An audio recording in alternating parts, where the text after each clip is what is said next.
بولتا ہے کون سا جاتا؟ ہم بولے مسلمان ہیں. تو کدھر سے؟ ہم کو بولے دیوبندی سے ہمارا آدمی سب فارغ ہوتا ہے، دیوبند میں پڑھتا ہے.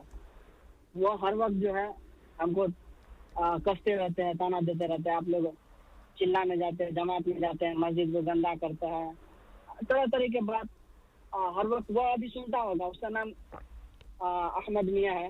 وہ ہر وقت ہم کو تانا دیتے رہتے ہیں مسجد کے بارے میں. مسجد آپ لوگ جاتے ہیں گندا کرتے ہیں، آپ لوگ علی کو نہیں مانتے ہیں، حسن کو نہیں مانتے ہیں، اس کو قتل کروا دیا. آپ ہی لوگ عجیب عجیب بات کرتے رہتے ہیں. اس حوالے سے کچھ آپ لوگ یہ کر دیجیے گا تاکہ وہ بھی سنتا ہے، اس کو بھی ذہن میں آ جائے کہ اس طرح کی باتیں ہم لوگ کے پاس نہیں کرنا چاہیے، اس سے اختلاف پیدا ہوتا ہے.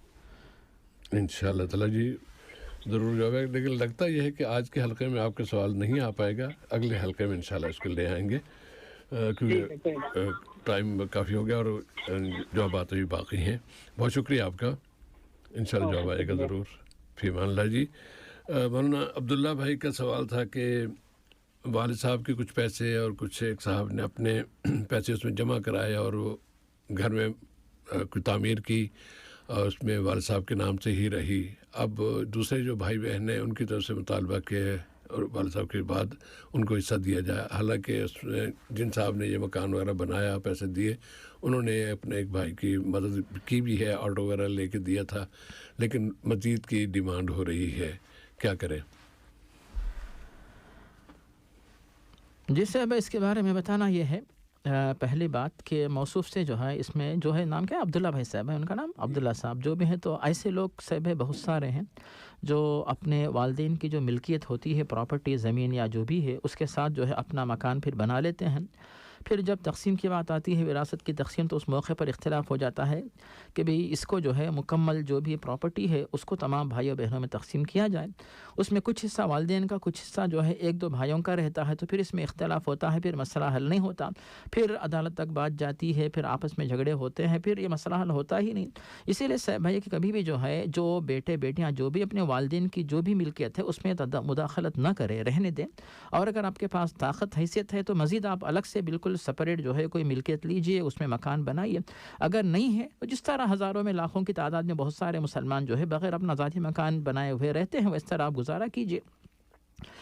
تو یہ ان تمام بھائیوں بہنوں کے لیے ہے ایک بات کہ جو اس طرح کی غلطی کر لیتے ہیں. اب دوسری بات یہاں پہ ایسے بھائی کہ عبداللہ بھائی نے جو ماشاءاللہ اپنے والد کی زمین کے ساتھ جو ہے اور زمین خریدی، تو اب جب وہ اس کو انہوں نے کہا کہ فروخت بھی کر دیا، اس طرح کا جو ہے ان کا ان کی بات تھی. تو ایسا کہ کہیں وہ قبضہ ہو رہا ہے تو اس لیے بیچ دو. بیچ دینے کے بعد بھائی جو ہے وہ حصہ مانگ رہے ہیں. جی بالکل صاحب ٹھیک ہے. تو اس میں جو رقم موصوف کو ملی ہے تو اس رقم میں سے موصوف کا جتنا حصہ بنتا عبداللہ بھائی کا اپنا حصہ وہ لے لیں. اور جو باقی آدھی جو زمین تھی جو بچی ہوئی جو والد صاحب کی تھی، تو اب اس میں عبداللہ بھائی، ان کے بھائی، اگر کہ ان کے کوئی ان کی بہن ہے کہ نہیں یا ان کی والدہ ہے کہ نہیں، تو جو باقی زمین جو آدھا حصہ ہے جو والد صاحب کی ملکیت تھی، تو اس کو جو ہے جتنے بھی ورثاء ہیں جن کا جتنا حق بنتا ہے اتنا حصہ دے دیں. اب اس کے بعد جو بھائی ہیں وہ خوش رہتے ہیں، نہیں رہتے ہیں تو پھر موصوف ان کو کچھ تحفے تحائف دے کے چپ کروانا چاہتے ہیں تو عبداللہ بھائی کی مرضی ہے، نہیں تو پھر آپ ان کو چھوڑ دیجیے. بھائی یہ یعنی ہمارے آپ کے درمیان انصاف کا فیصلہ ہے. اور اس کے بعد جو اگر آپ چاہتے ہیں تو پھر یعنی میں اپنی خوشی سے کچھ دینا چاہوں ٹھیک ہے، ورنہ جو ہے زبردستی آپ نہیں کر سکتے. اور باقی اگر اس میں کچھ معاملہ ہے تو پھر آخرت میں دیکھ لیں گے. اس طرح آپ جو ہے ان کو ہدایت کی دعا کریں اور سمجھا کر مطمئن کریں. تو صاحب یہی بات سمجھ میں آ رہی ہے. بارک اللہ فیکم. عدنان انیس صاحب کا سوال کہ جوائنٹ فیملی ہے، والد صاحب ہیں، بھائی ہیں، 2 بھائی ہیں، اور قربانی کہتے پوچھ رہے تھے کہ کس کے نام سے ہونی چاہیے. اس کے بارے میں صاحب بھائی اللہ تعالیٰ نے قرآن مجید سورۃ الکوثر کے اندر واضح فرمایا کہ فصلی لربک وانحر، اے نبی کریم آپ جو ہے اللہ تعالیٰ کی رضامندی کے لیے نماز ادا کریں اور اللہ کی رضامندی کے لیے ہی قربانی انجام دیجیے. اسی کے مطابق نبی کریم قربانی کیا کرتے تھے. یہ ہو گئی پہلی بات. دوسری بات جو ہمیں ملتی ہے ترمذی اور ابن ماجہ میں ابو ایوب انصاری سے، وہ فرماتے ہیں کہ پیارے نبی کے دور میں قربانی کا طریقہ یہ ہوتا تھا کہ کان الرجل یضحی بالشاة عن نفسه وعن اہل بیتہ فیأکلون ویطعمون، کہ نبی کریم کے دور میں طریقہ یہ ہوتا تھا کہ گھر کا جو سرپرست ہوتا، ذمہ دار، وہ اپنے گھر میں ایک جانور کی قربانی کرتا اور خود بھی کھاتے، دوسروں کو کھلایا کرتے تھے. اس اعتبار سے جو ہے اس گھر میں جو رہتے ہیں تو ان کے بارے میں بتانا یہ ہے بھائی کہ کیا جتنے لوگ رہتے ہیں سب کی آمدنی صرف ایک ہے، ایک سرپرست ہے وہ کماتا ہے، اسی کی کمائی میں سب لوگ کھا رہے ہیں؟ ایسی صورت میں کمانے والا ایک ہے، وہ ذمہ دار ہے، سرپرست ہے، اس کی طرف سے قربانی ہوگی، اور قربانی کے ثواب میں گھر کے تمام افراد جو ہے والدین ہو اور وہ صاحب کے جو ہے نا جو ان کی بیوی، بچے، بچیاں، بھائی بہن جو بھی سب کے سب انشاءاللہ ثواب میں شریک و شامل ہو جائیں گے۔ لیکن اگر جو ہے آمدنی والے زیادہ ہیں تو پھر ایک گھر میں رہنے کا مقصد یہ نہیں ہے بھائی کہ چلو قربانی معاف ہو جائے گی، مقصد تو یہ نہیں ہوتا۔ مقصد یہ ہوتا ہے کہ والدین ساتھ رہیں گے، خدمت میں آسانی ہوگی، اور الگ الگ مکانات میں رہیں گے تو کرائے کے پیسے ضائع ہوں گے، زیادہ اسراف ہوگا۔ اسی لیے جو ہے ایک جگہ مل جل کر رہتے ہیں تو اس میں بہت سارے فائدے ہیں۔ تو اس کا مقصد یہ نہیں ہوتا کہ ہم قربانی معاف کر لیں، مقصد یہ ہوتا ہے کہ اس میں دوسری طرف جو ہے سہولت رہے۔ تو اب یہاں پر بعض علماء یہ کہتے ہیں کہ بھی اگر آمدنی والے کتنے بھی ہوں لیکن مکان ایک ہے، کھانا پینا پکوان ایک ہے، ایک قربانی کافی، ایک قول یہاں پہ ہے۔ لیکن جہاں تک مجھے اطمینان ہے شیخ ابن باز رحمہ اللہ کی جو تحقیق ہے وہ یہ ہے کہ اگر ایک ہی مکان میں کمانے والے کئی لوگ رہتے ہوں تو جتنے لوگ کمانے والے ہوں سب کے سب جو اپنی اپنی طرف سے اپنے گھر والوں کی طرف سے قربانی کریں گے۔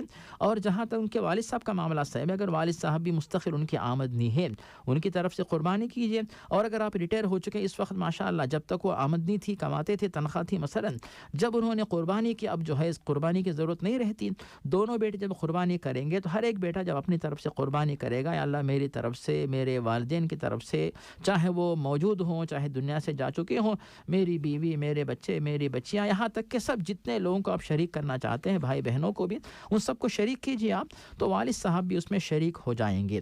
ورنہ اگر آپ یہ کہیں گے کہ میں والد صاحب کی طرف سے قربانی کروں گا، میری طرف سے نہیں کروں گا، تو والد صاحب سے تو قربانی مطلوب نہیں تھی، آپ کی طرف سے مطلوب تھی، تو آپ تو محروم ہو گئے اور والد صاحب کو آپ نے ثواب پہنچا دیا، حالانکہ ان کی ذمہ داری نہیں ہے۔ اسی لیے جو حضرات کماتے ہیں وہ حضرات جو ہے قربانی کریں، اور جو نہیں کماتے آپ کے نانفقے میں جتنے لوگ شریک رہتے ہیں ان تمام کو آپ اپنی نیت میں شریک کر لیں، تو آپ بھی وہ سب کے سب بھی انشاءاللہ ثواب میں شریک ہو جائیں گے۔ جس سے بھائی انشاءاللہ تعالی عدنان انیس صاحب کا دوسرا سوال کہ انڈیا گئے اور وہاں 2 دن تک مسلسل مجبوری کی وجہ سے یا ٹریول کی وجہ سے یا کیا بھی 2 دن تک نماز نہیں ادا کر پائے، کیا کریں؟ اس سے اس میں 2 باتیں ہیں۔ اگر سفر کا معاملہ سب ایسے واقعات سننے میں آتے ہیں کہ بعض حضرات جو ہے طویل سفر کرتے ہیں، جیسے ایک بڑے شہر میں بڑا ایئرپورٹ ہوتا ہے، وہاں پہ اترتے ہیں، اور اس کے بعد جو ان کا جو علاقہ ہوتا ہے گاؤں یا شہر، وہاں تک جانے کے لیے پلین نہیں ہوتا، سہولت نہیں رہتی، تو پھر بس میں، ٹرین وغیرہ میں جو ہے وہ جانا ہوتا ہے، تو طویل سفر رہتا ہے۔ تو اس دوران جو ہے سفر کے دوران بھی نماز پڑھی جائے گی، نماز نہیں چھوڑی جا سکتی۔ اگر موصوف کی نمازیں چھوٹ گئی تھی تو موصوف جیسے ہی گھر پہنچتے ہیں تو توبہ کرے، استغفار کرے، تمام نمازوں کو جو ہے وہ ادا کریں۔ اور جو حضرات سفر پہ جاتے ہوں اور جو ہے وہ اگر یہ سوچتے ہو کہ سفر سے فارغ ہو کر ہم لوگ جو ہے نمازیں پڑھیں گے، تو پھر یہ معاملہ جو ہے اسلامی تعلیمات کے خلاف ہوگا، کیونکہ اللہ تعالیٰ نے نمازوں کے بارے میں حکم دیا کہ نماز وقت مقررہ پر ادا کی جائے۔ لیکن سفر کے اندر صاحب 2-3 سہولتیں ہیں، کچھ مجبوریاں بھی ہیں، اسی لیے سہولت رکھی گئی۔ وہ یہ ہے کہ اگر آپ سفر سے پہلے نمازوں کو پڑھ کر بلکہ نمازوں کو جمع کر کے جا سکتے ہیں، سفر پہ گاڑی میں بیٹھ سکتے ہیں، ٹرین وغیرہ میں، تو ایک کام کر لیں، جیسے ظہر کا وقت داخل ہوا، ظہر اثر ملا کے پڑھ لیجئے آپ۔ اس کے بعد جو ہے اگر آپ یعنی مغرب سے پہلے اتر سکتے ہیں تو پھر آپ جو ہے ظہر اثر کو مؤخر کر کے مغرب سے پہلے پڑھ لیجئے۔ اسی طرح مغرب کے فوراً آپ کا سفر شروع ہوتا ہے تو آپ مغرب کے فوراً یعنی جیسے ہی غروب ہوتا ہے مغرب عشاء پڑھ لیجئے آپ۔ اور اگر آپ جو ہے مغرب سے پہلے سفر آپ کا شروع ہو چکا، فجر سے پہلے پہنچنے کا امکان ہے، ایسی صورت میں آپ جو ہے مغرب عشاء تاخیر کر کے فجر سے پہلے پڑھ لیجئے۔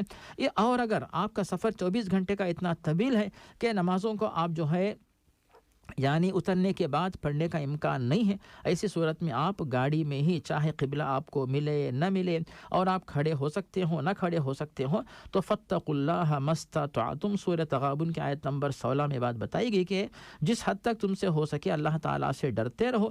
اس معنی میں علماء کی تحقیق یہ ہے کہ اگر آپ کو قبلہ ملتا ہے تو ٹھیک ہے، اگر قبلہ نہیں ملتا ہے، قبلے کی طرف رخ کرنا آپ کے لیے ممکن نہیں ہے، آپ اپنے دل میں ہی قبلے کی طرف رخ کرنے کی نیت کر لیجئے، اور اس کے بعد جو ہے آپ اگر کھڑے ہو سکتے ہیں تو آپ جو ہے کھڑے ہو کے نماز پڑھیں. اگر ٹرین میں کھڑے ہوں گے آپ گر جائیں گے تو پھر آپ کو چاہیے کہ بیٹھ کے نماز پڑھیں. اس کے بعد جو ہے جب آپ رکوع کریں گے تھوڑا سا جھکیں گے, سجدہ کریں گے, تو آپ سجدہ تو ٹرین میں بیٹھ کے آرام سے کر سکتے ہیں, مشکل نہیں ہے. تو اس طرح آپ دیکھیے کہ آپ کو جگہ کیا ٹرین میں فرش پہ مل سکتی ہے, جو یعنی زمین یعنی نیچے مل سکتی ہے, یا پھر آپ کو سیٹ پہ مل سکتی ہے, آپ بیٹھ کے نماز پڑھیں گے. جو صورت حال ہے اس کے مطابق آپ عمل کر کے نمازوں کو مکمل کر لیں, اور نمازوں کو اس طرح جو ہے مؤخر یعنی اتنی تاخیر سے نہ پڑھیں کہ وقت نکل جا کے جو ہے یہ نماز کا ثواب گھٹ جائے, گنہگار ہو, اس طرح نہ کرے بلکہ ٹرین ہی میں نماز ادا کر لیں. جی صاحب بھائی. جزاک اللہ خیراً. ندیم خان صاحب کا سوال کہ کیا نماز تہجد کے لیے رات سونا ضروری ہے, پہلے سوئیں پھر اٹھیں پھر تہجد پڑھیں, یا ضروری نہیں ہے؟ اس سے بھائی بعض لوگ جو ہے لفظ تہجد پہ غور کر کے یہ کہتے ہیں تہجد کا مطلب ہی نیند سے اٹھنا ہے, اور جو نماز تہجد ہوتی اسی معنی میں تہجد کہلاتی ہے کہ اس کے اندر نیند ہوتی ہے, پھر اس کے بعد بیداری ہوتی ہے, پھر نماز ہوتی ہے. تو یہ بعض علماء کی تحقیق ہے. لیکن جب ہم نبی کریم صلی اللہ علیہ وسلم کے قول و عمل پہ غور کرتے ہیں تو یہ بات واضح ہوتی ہے صاحب بھائی. جو حدیث صحیح مسلم میں حضرت جابر سے مروی ہے, وہ کہتے ہیں کہ نبی کریم صلی اللہ علیہ وسلم تہجد کی نماز کبھی عشاء کے بعد یعنی رات کے اول وقت پہ ادا کرتے تھے, کبھی آدھی رات کو ادا کرتے تھے, اور کبھی جو ہے رات کے آخری وقت میں یعنی فجر سے کچھ پہلے ادا کیا کرتے تھے. اب یہاں پر نبی کریم کے بارے میں کھلے طور پر یہ الفاظ موجود ہیں کہ تینوں وقت آپ جو ہے تہجد پڑھا کرتے تھے. تو اب یہاں پہ غور کیجئے, اگر عشاء کے بعد تہجد ہو رہی ہے تو پھر سونے کا وقت کہاں ملا پیارے نبی کو؟ نہیں ملا. یعنی گویا کہ آپ نے عشاء کی نماز پڑھی, سنت کی نماز پڑھی, اس کے بعد تہجد آپ نے پڑھ لی. تو امت کی سہولت کی خاطر نبی کریم نے تینوں طریقے بتائے. کسی کو وقت عشاء کے فوراً ملتا ہے, کسی کو آدھی رات کو ملتا ہے, کسی کو آخری وقت ملتا ہے. لیکن افضل وقت جو ہوتا ہے وہ یہی ہے کہ آپ فجر سے پہلے, نبی کریم کا زیادہ تر جو طریقہ ہوتا تہجد کا وہ یہی ہوتا کہ آپ جو ہے فجر سے کچھ پہلے اٹھ جاتے, اس کے بعد آپ تہجد کی نماز و وتر کی نماز ادا کرتے. تو غور کیجئے آپ کی زندگی میں یا جو بھی آپ کی جو آپ کا ٹائم ٹیبل جو بنتا ہے, آپ کے جو روزمرہ کا جو آپ کے اوقات جو ہیں, فجر سے پہلے وقت ملتا ہے اس وقت آپ پڑھیں, زیادہ افضل وقت ہے. اگر نہیں آدھی رات کو ڈیوٹی سے فارغ ہو کے آ گئے اور تہجد پڑھ کے فجر تک سونا چاہتے تو پھر وہ بھی آپ کے لیے ٹھیک ہے. لیکن اگر آپ جو ہے ڈیوٹی کو جاتے یعنی رات میں 12 بجے جاتے ہیں, فجر تک آپ تہجد نہیں پڑھ سکتے مثلا, تو عشاء کے بعد آپ پڑھ لیجیے. جس کو جیسی صورت اس پر عمل کر سکتے ہیں, اس میں کوئی حرج نہیں ہے. جیسے بھائی جزاک اللہ خیراً. اور اس میں یہ بھی ہو سکتا ہے کہ جو لوگ تہجد کے لیے نہیں اٹھ سکتے اندیشہ ہونے, تو وہ پھر عشاء کی نماز کے ساتھ ہی کم سے کم 2 رکعت پڑھ لیں, ان کو تہجد کا جواب مل جائے گا. جی جی صاحب بھائی. ندیم خان صاحب کا دوسرا سوال کہ والد صاحب کے کچھ رشتہ دار وہ کچھ ان سے ناراض ہو گئے تھے والد صاحب کی زندگی کے آخری مراحل میں, اور ناراضگی ابھی تک چل رہی ہے اور اس کی وجہ پیسہ ہے. یہ کیا کرے؟ یہ اپنے والد صاحب کی نصیحت پر عمل کرتے ہوئے ان کے ساتھ اچھا سلوک کر رہے ہیں, ان کی مالی مدد کر رہے ہیں, لیکن ان کی ڈیمانڈ زیادہ ہے اور جو یہ نہیں پوری کر پا رہے شاید اس بنا پر. ایسے میں انہیں کیا کرنا چاہیے؟ اور جو صاحب ناراض ہیں ان کی اصلاح کے لیے بھی جاننا چاہتے کہ وہ کس طرح ان کو اصلاح پہ لایا جا سکتا ہے. اس سے یہاں پر پہلی بات جو ہماری سمجھ میں آتی ہے وہ یہی ہے کہ اللہ تعالیٰ نے قرآن مجید میں سورۃ القلم کے آغاز میں بتا دیا وَإِنَّكَ لَعَلَىٰ خُلُقٍ عَظِيمٍ. اے نبی کریم آپ اخلاق کے بہت ہی اونچے مقام پر فائز ہیں.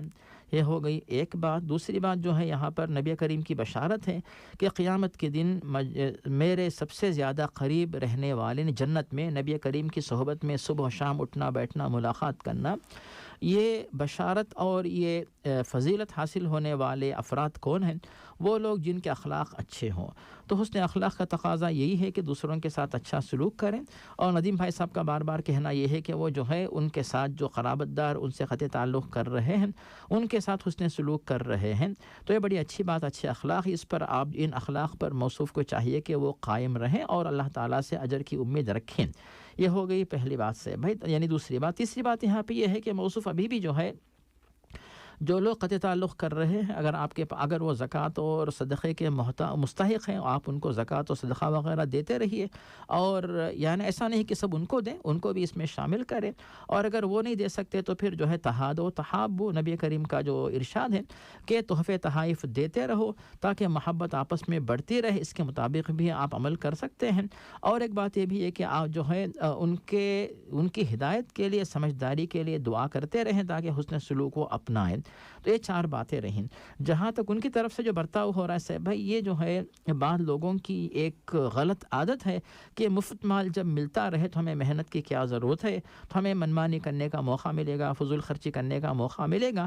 اس طرح کی غلط فہمی بعض لوگوں کے پاس پائی جاتی ہے، اور اسی غلط عادت کی وجہ سے ہی بہت سارے لوگ صاحب بھائی ایسے سننے میں آتا ہے کہ ماشاءاللہ یہاں پر ایک بھائی کماتا ہے اور باقی بھائی وہاں پہ انجوائے کر رہے ہیں کہ بھئی چلو ہم کو تو مفت کا پیسہ آ رہا ہے، محنت تو وہ کریں گے، ہم یہاں پہ پیسہ اڑائیں گے، نعوذ باللہ۔ تو یہ غلط عادت پڑی ہے۔ تو یہ کسی بھی انسان کے لیے، کسی بھی غیرت مند کے لیے، کسی بھی مسلمان کے لیے جائز نہیں ہے، مناسب نہیں ہے، کیونکہ الید العلیٰ خیر من الید السفلیٰ، کے دینے والا ہاتھ جو ہوتا ہے وہ لینے والے ہاتھ سے یہ بہتر و افضل ہوتا ہے۔ تو کسی کے ہاتھ سے ہم کو کوئی چیز ملے تو یہ چیز بالکل قطعاً مناسب نہیں ہے۔ اگر آپ محنت کرتے ہیں، آپ کو اس پر جو ہے اجرت ملتی ہے، بڑی اچھی بات ہے، لیکن فری اور مفت کی چیز کسی سے یہ امید لگا کے رکھیں، یہ چیز جو ہے انسان کی غیرت مندی، خودداری کے خلاف، یہ طریقہ چھوڑیں، اس کو نہ اپنائیں۔ لیکن اب جو لوگ امید رکھ کے بیٹھے ہوئے ہیں تو آپ ان کے ساتھ جو طریقہ اپنا سکتے اپنائیے۔ اور جہاں تک اس سے پہلے صاحب بار بار آپ کو مشورہ دیتے ہیں کہ بھی آپ ان کو سلام دعا کے حد تک تعلقات رکھیے۔ اگر اس حد تک جو ہے یعنی آپ کے تعلقات برقرار رہتے تو انشاءاللہ بری ذمہ رہیں گے، آپ پر کوئی گناہ نہیں لکھا جائے گا۔ تو صاحب اس میں مزید کچھ مشورہ دینا چاہیں گے صاحب آپ؟ مولانا اس میں کیا کہہ سکتے ہیں، دعا تو کرنی چاہیے، دعا ہی کرنی چاہیے، کیونکہ کچھ لوگ ایسے بھی تو ہوتے ہیں نا کہ اگر آپ انہیں سمجھانے بیٹھے تو اور زیادہ اڑ جاتے ہیں۔ تو اڑ جانے والے افراد سے پھر یہ کہ تھوڑی سی دوری اختیار کرتے ہوئے ان کی چپکے سے مدد کرتے رہیں اور اللہ سے دعا کرتے رہیں۔ اس طرح پھر وہ جو ایک ٹینشن اور لڑائی اور کھینچا تانی والی صورتحال اس سے انسان بچ جاتا ہے۔ اللہ تعالیٰ بچائے رکھے اور آپ کو کامیابی عطا فرمائے۔ اور اگر وہ ناراض بھی رہتے ہیں، اللہ تعالیٰ کے در سے امید یہ ہے آپ کی نیک نیتی، آپ کے والد صاحب کی نیک نیتی کی بنا پر اور والد صاحب کی طرف دی گئی ہدایت پر آپ کے عمل کرنے کی بنا پر اللہ تعالیٰ کے ہاں آپ کا اجر محفوظ ہے، اور انشاءاللہ تعالیٰ آپ کو کوئی نقصان نہیں ہوگا۔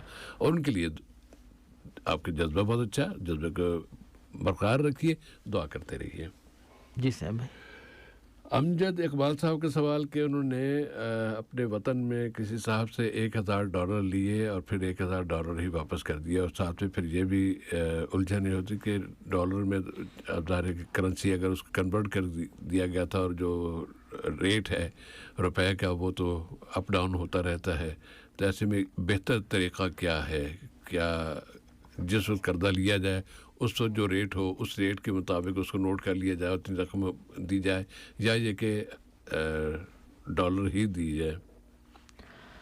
جی صاحب ہے، جہاں تک ڈالر اور جو مقامی کرنسی جو ہوتی ہے جیسے روپیہ وغیرہ، تو روپے کا جو صاحب ہے روپے کی قیمت تو اکثر جو ہے وہ کم ہوتی رہتی ہے، گرتی رہتی ہے، لیکن ڈالر کی جو قیمت ہے وہ اکثر جو ہے برقرار رہتی ہے، اونچی رہتی ہے۔ تو موصوف نے چونکہ ڈالر میں قرضہ لیا ہے، ڈالر میں واپس کر دیا، تو اس میں موصوف کے اوپر کوئی یعنی اس میں قباحت لاحق نہیں ہوتی کہ موصوف اس میں بری ذمہ ہو چکے۔ ڈالر میں آپ نے قرضہ لیا، ڈالر میں ادا کر دیا، اور آپس میں رضامندی جس بات پہ ہوتی ہے، اصل میں المسلمون عند شروطہم، کہ مسلمان آپس میں جن شرائط کی پابندی کا وعدہ کر لیتے ہیں تو اس کے وہ یعنی پابند ہوتے ہیں۔ تو اس اعتبار سے موصوف نے ڈالر میں لیا اور ڈالر میں واپس کر دیا، بری ذمہ اس میں موصوف کے اوپر ذمہ داری عائد نہیں ہوتی۔ نہیں، اور چونکہ آج کل بطور خاص جس ملک کا ذکر ہو رہا ہے اس کی کرنسی تو کچھ زیادہ ہی یعنی اتار چڑھاؤ کی شکار ہے، زیادہ تباہ ہو رہی ہے، تو ایسے میں اگر آپ نے کسی رشتہ دار کو، کسی دوست کو، کسی اپنے ملک میں آپ جہاں سے رقم بھیج رہے ہوں تو ان کے ذریعے آپ یہ بات طے کر سکتے ہیں کہ میں آپ کو اتنے ریال کنورٹ کر کے آپ کے یہاں بھیج رہا ہوں، اس کے جتنے پیسے بنے، اور جب آپ کو اللہ تعالیٰ توفیق دے واپس کرنے کی تو آپ مجھے اتنی رقم دیجیے گا جتنے کہ میں ریال کنورٹ کر رہا ہوں، تو مجھے ریالوں میں پیسے چاہیے. اگر ریال کنورٹ کر کے نہیں تو لیکن حساب اتنا ہو کہ مجھے ریالوں میں، تاکہ آپ کو کوئی نقصان نہ ہو. اس طرح کی بات پہلے سے طے کر لیجیے گا تاکہ بعد میں کسی لڑائی سے بچے رہیں. صاحب بھائی یہ بڑی اہم بات کی طرف توجہ دلائی کہ اس طرح جب اکثر جو ایشین ممالک میں جو ہے جو بر صغیر میں روپیہ گر جاتا ہے اور ڈالر اور ریال کی قیمت زیادہ رہتی ہے تو اس کی وجہ سے آپس میں اختلاف ہو رہا ہے. اسی لیے آپ نے جو بات پیش کی کہ میں ریال کی یہ قیمت آپ کو دے رہا ہوں، جب واپس آپ مجھے دیں گے تو اسی ریال کی قیمت اس وقت جتنی ہوگی اتنی آپ قیمت مجھے دیجیے.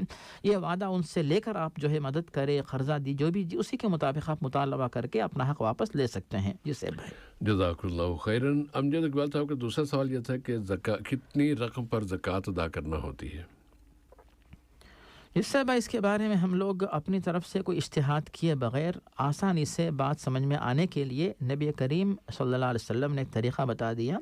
وہ بات ہمیں ملتی ہے مسند احمد اور ابو داود کے اندر حضرت علی رضی اللہ تعالیٰ عنہ سے کہ نبی کریم صلی اللہ علیہ وسلم واضح فرماتے ہیں اگر تمہارے پاس جو ہے سونے کے 20 سکے ہوں اور اس کے اوپر 1 سال گزرتا ہے، اس کے اوپر آدھا سکہ جو ہے آدھا دینار 20 دینار ہو، اس پر آدھا دینار جو ہے زکوٰۃ کے طور پر تمہارے اوپر جو ہے زکوٰۃ جو ہے فرض ہوتی ہے. اب علماء نے تحقیق کی کہ جو سونے کے جو دینار ہوتے ہیں 20 دینار تو ان کی مالیت کتنی ہوتی ہے.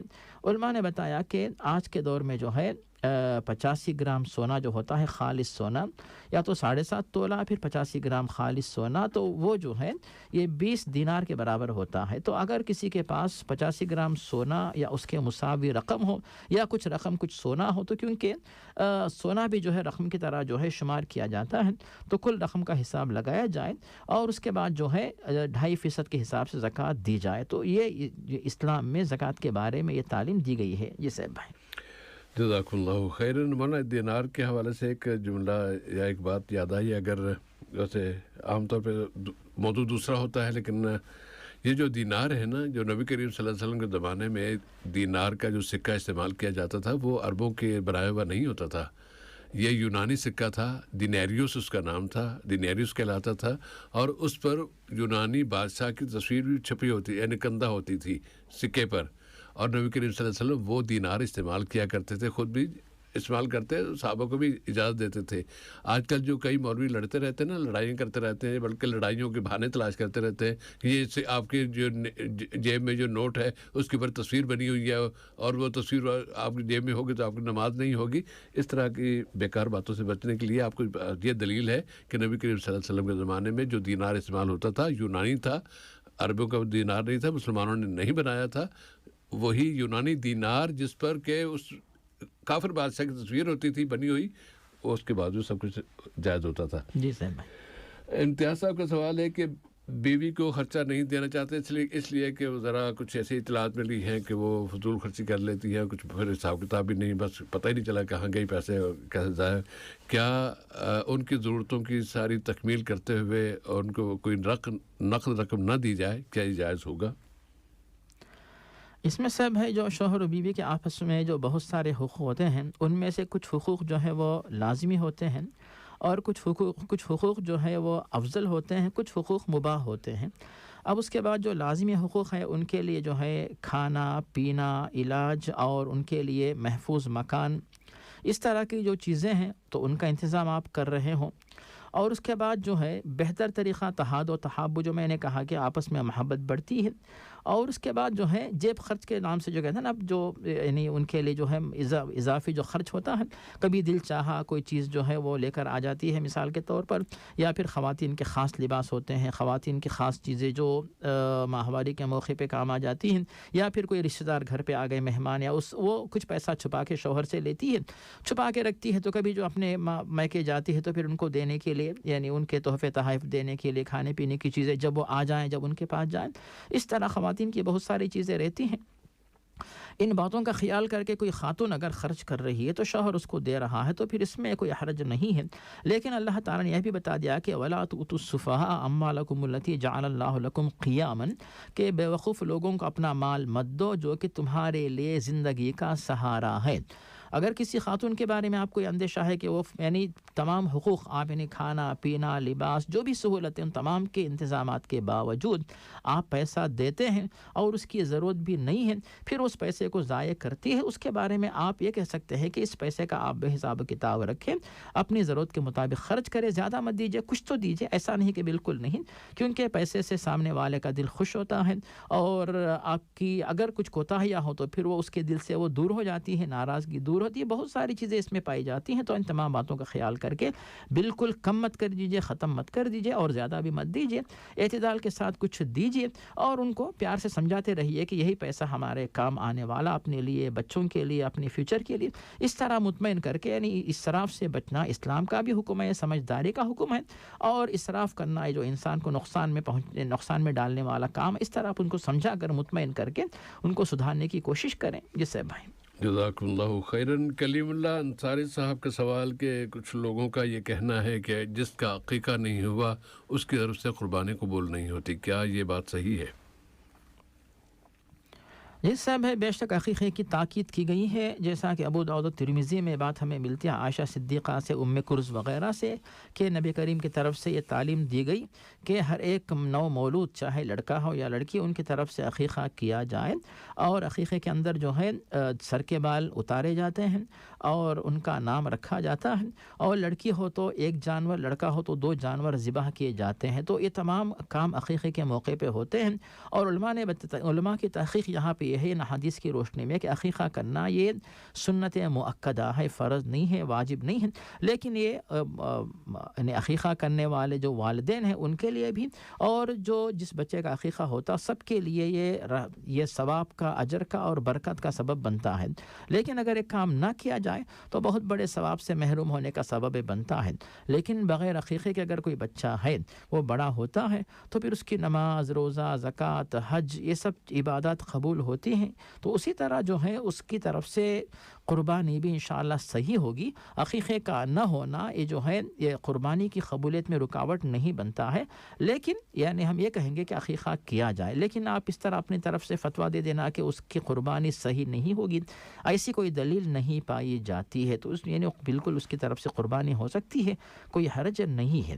لیکن اگر کوئی بندہ یہ سوچے کہ میں اب اس سال قربانی کر رہا ہوں، میرے والد صاحب نے میری طرف سے عقیقہ نہیں کیا تو میں اس سال اپنی طرف سے عقیقہ کر لوں، اس کے بعد آنے والے سال سے قربانی شروع کرو، اگر اس طرح بھی کوئی کرتا ہے تو تاکہ والد صاحب کی ذمہ داری وہ بھی ادا ہو جائے اور عقیقہ بھی ہو جائے، تو پھر یہ بھی اس کے لیے فائدے کی چیز ہے۔ لیکن یہ فیصلہ سنا دینا کہ چونکہ اس کا عقیقہ نہیں ہوا تو قربانی نہیں ہوگی، ایسی کوئی بات اسلامی تعلیمات میں نہیں ملتی ہے۔ جی صاحب بھائی جزاکم اللہ خیرن۔